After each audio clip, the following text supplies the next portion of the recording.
L'hiver s'était installé avec force sur les vastes et silencieuses terres de l'Oregon, recouvrant le paysage d'un épais manteau de neige. Henri Moreau, enveloppé dans un épais manteau et des bottes robustes, contemplait le paysage glacial avec des yeux reflétant un mélange d'admiration et de respect. Chaque pas qu'il faisait dans la neige émettait un son étouffé, le seul bruit dans l'immensité blanche qui s'étendait devant lui. Henri avait choisi cet endroit isolé, un petit refuge entouré par la nature sauvage, comme sa maison. Il cherchait non seulement de l'air pur pour ses poumons fatigués, mais aussi un refuge pour son âme, épuisée par des années de vie agitée en ville. La solitude de la forêt offrait un genre de paix qu'il n'avait jamais expérimenté, un silence qui parlait directement à son cœur.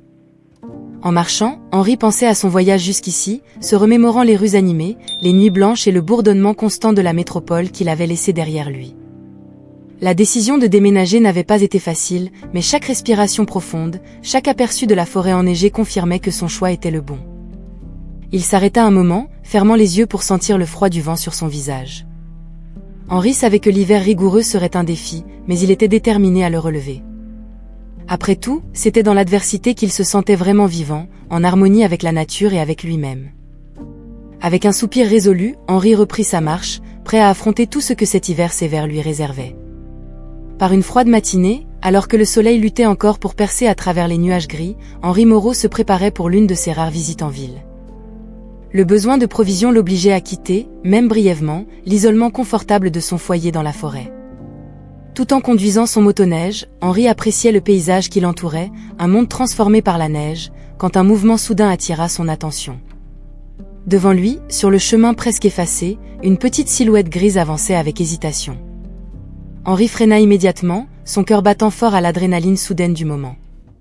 Face à lui, effrayé et vulnérable, se trouvait un jeune loup, ses yeux brillants fixés sur l'homme qui venait d'interrompre son chemin incertain. L'instinct naturel aurait suggéré à Henri de maintenir ses distances, de respecter la sauvagerie de la nature dont le petit être faisait partie. Cependant, quelque chose dans cette rencontre inattendue toucha son cœur. Le jeune loup semblait perdu, peut-être séparé de sa meute, et quelque chose dans la fragilité de la créature éveilla en Henri un sentiment de protection. Avec prudence, Henri s'approcha, parlant d'une voix douce, presque comme s'il pouvait apaiser le petit animal avec ses mots. « Et là, petit, que fais-tu tout seul ici ?» murmura-t-il, observant le jeune loup qui le regardait en retour, curieux, mais clairement méfiant. Après un moment d'hésitation, Henri prit une décision. Il ne pouvait pas, en toute conscience, laisser le louveteau là, à la merci des dangers de la forêt et de l'hiver impitoyable. Avec des gestes doux, il installa le petit loup dans son motoneige, le couvrant d'une couverture pour le protéger du vent glacial. Alors qu'ils reprenaient leur chemin, Henri ne pouvait s'empêcher de se demander quelle tournure inattendue avait pris cette journée. Lui, qui avait cherché la solitude dans ces terres, rentrait maintenant chez lui avec un compagnon inhabituel, un petit être qui, sans mots, semblait demander abri et soin. À cet instant, une amitié singulière naquit entre l'homme et le louveteau, marquée par cette rencontre inattendue sur le sentier enneigé. Au fur et à mesure que les jours d'hiver se déroulaient, la maison d'Henri Moreau devenait le théâtre d'une coexistence inattendue. Le louveteau, affectueusement nommé le Seigneur, commençait à s'adapter à son nouvel environnement, explorant chaque coin avec précaution, les yeux curieux et le nez toujours en alerte. Henri observait, fasciné, alors que le Seigneur se familiarisait avec les lieux. C'était un processus graduel, une délicate danse de confiance et de découverte mutuelle. Chaque jour, le louveteau montrait plus de confort, acceptant la présence de l'homme qui, de manière tout aussi surprenante, devenait de plus en plus attaché à cette petite créature. La routine à la maison prenait de nouvelles formes. Henri adaptait ses habitudes, toujours attentif aux besoins de le Seigneur. Les repas étaient partagés en une compagnie silencieuse, et la chaleur de la cheminée devenait encore plus accueillante avec le louveteau blotti à ses pieds.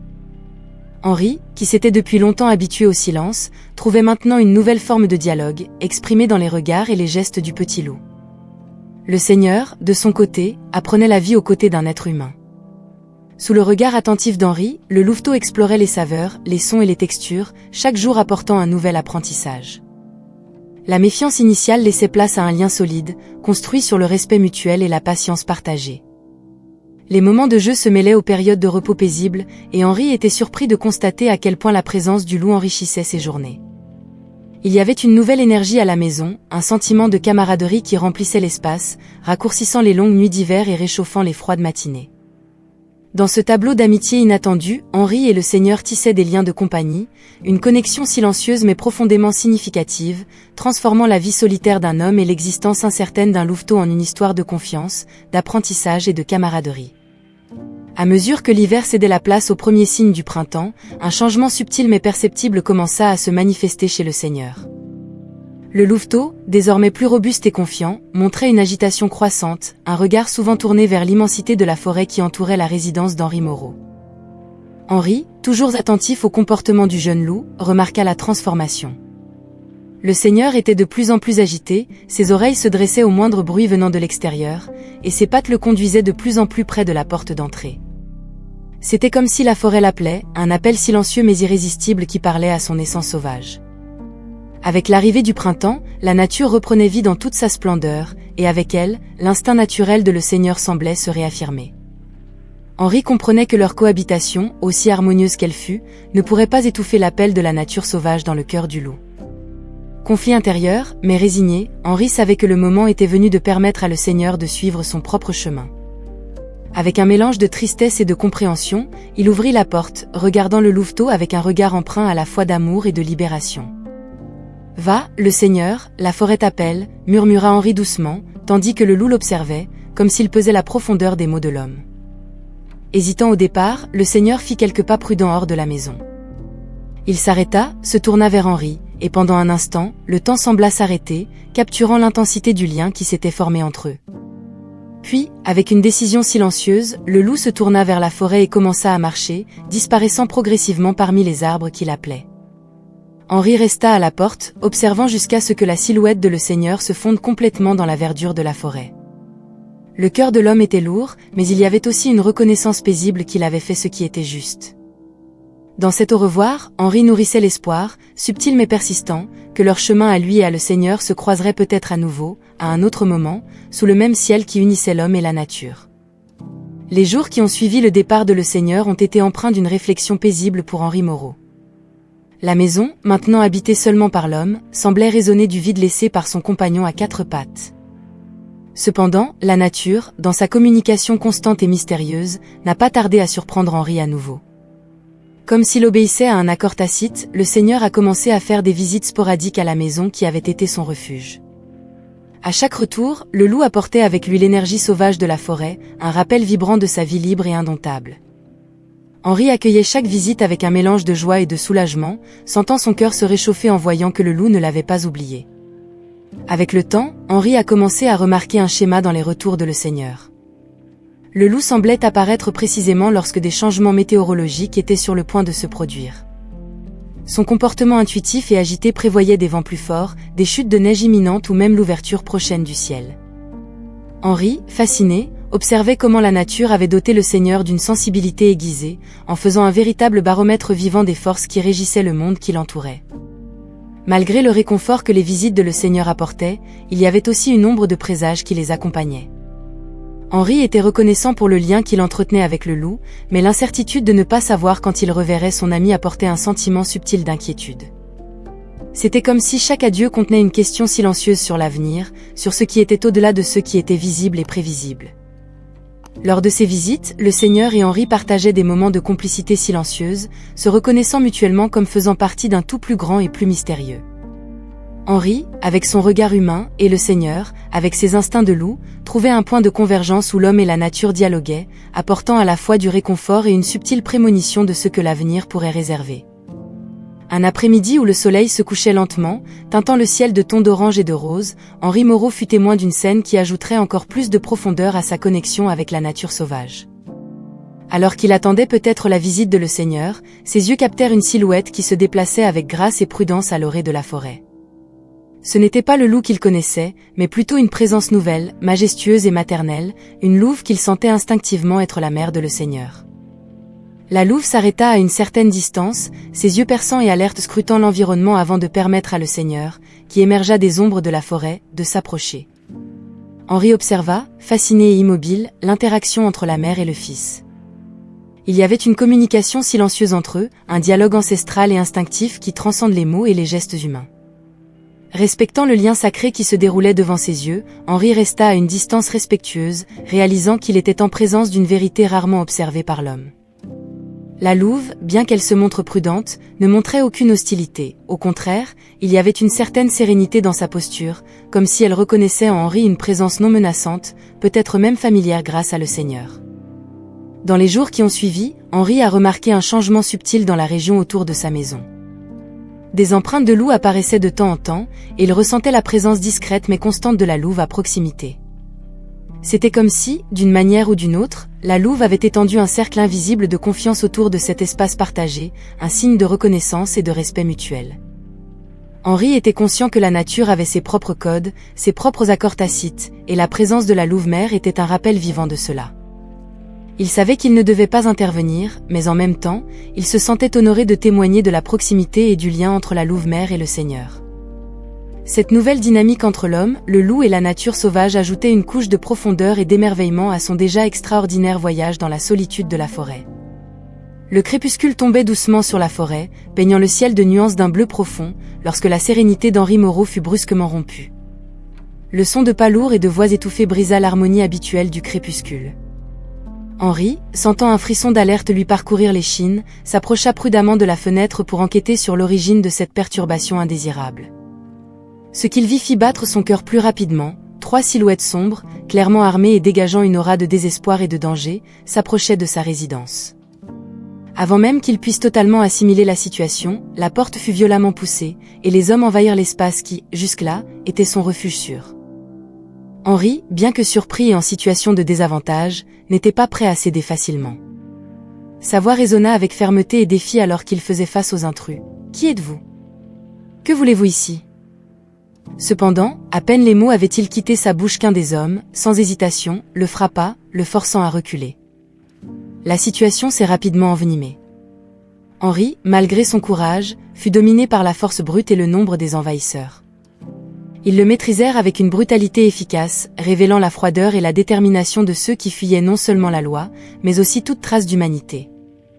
Là, dans sa propre maison, entouré par les agresseurs, Henri ressentait un mélange de colère et d'impuissance.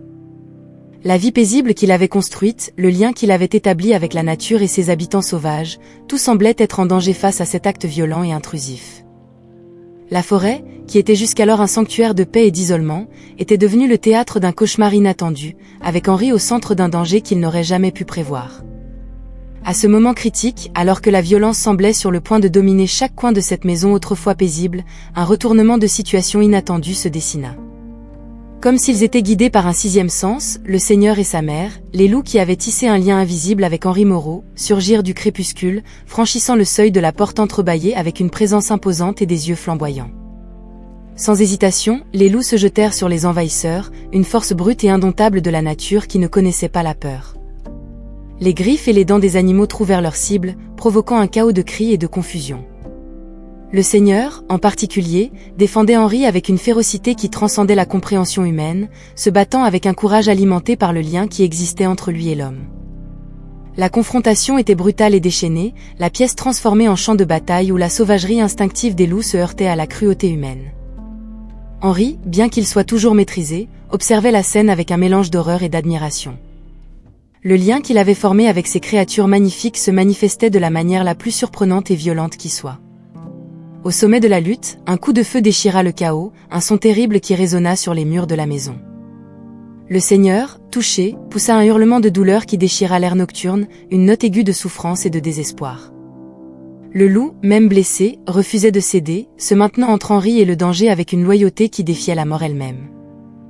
Henri, voyant son compagnon blessé et souffrant, ressentit une vague d'émotion accablante. Ce moment de défense instinctive, où le Seigneur et sa mère s'étaient jetés dans la bataille pour le protéger, mettait en lumière la profondeur et la complexité du lien qui les unissait. Et maintenant, avec le Seigneur gravement blessé, la réalité du sacrifice fait par le loup touchait Henri avec une force dévastatrice, lançant une nouvelle lumière sur la nature de la vie, de la loyauté et de l'amour qui transcendent les barrières entre l'homme et l'animal. Le silence qui suivit la confrontation était lourd, interrompu seulement par le son de la respiration lourde et le gémissement étouffé de le Seigneur, qui gisait blessé au sol. Henri, poussé par un élan urgent de protection, se libéra de ses liens et courut vers le côté du loup. La mère de Le Seigneur, sa silhouette imposante marquée par une tension palpable, restait proche, les yeux fixés sur son louveteau blessé, rayonnant à la fois de force et de vulnérabilité. Les mains tremblantes mais déterminées, Henri examina la blessure de Le Seigneur, la gravité de la situation devenant douloureusement évidente à chaque seconde. La balle avait causé des dommages importants, et le sang qui s'étalait sur le sol formait un contraste sombre avec la fourrure grise du loup. Henri, bien qu'il ne fût pas médecin, possédait des connaissances de base en premier secours et savait que chaque instant était précieux. La louve-mère observait chaque mouvement d'Henri, sa présence une force silencieuse de soutien et de vigilance. Il y avait une compréhension tacite entre elle et l'homme, une alliance forgée dans la chaleur de la bataille et solidifiée dans l'urgence du moment présent. Henri travaillait rapidement, nettoyant et tentant d'arrêter le saignement tout en parlant doucement, essayant d'offrir quelque réconfort au loup blessé. Le Seigneur, quant à lui, restait étonnamment calme, ses yeux rencontrant ceux d'Henri dans un regard qui exprimait confiance et gratitude. Cette nuit-là, les liens entre Henri, le Seigneur et la louve-mère furent mis à l'épreuve d'une manière que personne d'entre eux n'aurait pu prévoir. La lutte pour la vie de Le Seigneur a révélé une profondeur et une complexité dans la relation entre l'homme et les animaux qui allaient bien au-delà de la simple coexistence. Il s'agissait de liens de sang et de sacrifice, forgés dans les ténèbres de l'adversité et illuminés par la flamme de la compassion et du courage. Alors que la lutte pour sauver Le Seigneur se déroulait, Henri ne luttait pas seulement pour la vie du loup, mais il honorait aussi le lien extraordinaire qui avait grandi entre eux, un lien qui, au cours de cette nuit tendue et tumultueuse, montrait sa véritable force et sa signification. L'aurore apporta avec elle un silence profond, le genre de quiétude qui parle davantage de la perte que de la paix. Malgré les efforts inlassables d'Henri tout au long de la nuit, le lever du jour n'a pas apporté la guérison espérée, mais plutôt la triste réalité que Le Seigneur était parti, laissant un vide énorme dans la trame de la vie dans cette maison de la forêt. À côté du corps sans vie de Le Seigneur, la louve-mère restait, sa silhouette autrefois imposante maintenant courbée sous le poids d'une douleur palpable. Elle refusait toute nourriture ou réconfort, les yeux fixés sur son louveteau perdu, comme si à travers sa veille silencieuse, elle pouvait en quelque sorte défier la cruauté du destin. Henri, enveloppé dans l'ombre du deuil, observait la scène avec le cœur lourd. La mort de Le Seigneur et la douleur inconsolable de la louve-mère étaient un rappel poignant de la fragilité de la vie et des liens profonds qui peuvent se former entre des êtres de mondes différents. Dans les jours qui ont suivi, la forêt environnante semblait partager le deuil d'Henri. La louve-mère, fidèle jusqu'au bout, finit par succomber aux côtés de son louveteau, se joignant à lui dans un adieu solitaire qui résonnait dans toute la maison et parmi les arbres. Henri, désormais vraiment seul, se retrouvait plongé dans la réflexion. Le passage de Le Seigneur et de sa mère avait laissé une marque indélébile sur son existence. À travers l'amitié, la lutte et le sacrifice, ces créatures avaient profondément altéré sa perception du monde, lui enseignant la profondeur des connexions qui transcendent la forme, le langage et l'espèce. Alors qu'il faisait face à la perte, Henri commençait à comprendre que même si ses amis étaient partis, les leçons qu'ils avaient laissées resteraient avec lui. Le courage, la loyauté et l'amour dont Le Seigneur et sa mère avaient fait preuve formaient un héritage qui continuerait à influencer chaque jour de sa vie, un rappel silencieux que, même dans les heures les plus sombres, la connexion et les soins mutuels entre les êtres peuvent éclairer les chemins les plus obscurs. Avec la solennité d'un rite ancien, Henri Moreau s'est consacré à la dernière tâche d'amour et de respect envers ses compagnons disparus. Il a choisi un endroit spécial, une clairière paisible près de la maison, où la lumière du soleil filtrait à travers les arbres, dansant doucement sur le sol de la forêt. Là, il a creusé 2 tombes, une pour Le Seigneur et une autre pour sa mère, et de main tremblante mais ferme, il a rendu leur corps à la terre qu'ils aimaient tant. La terre a lentement recouvert la fourrure grise des loups, mais Henri sentait que quelque chose de plus profond restait là, intact et éternel.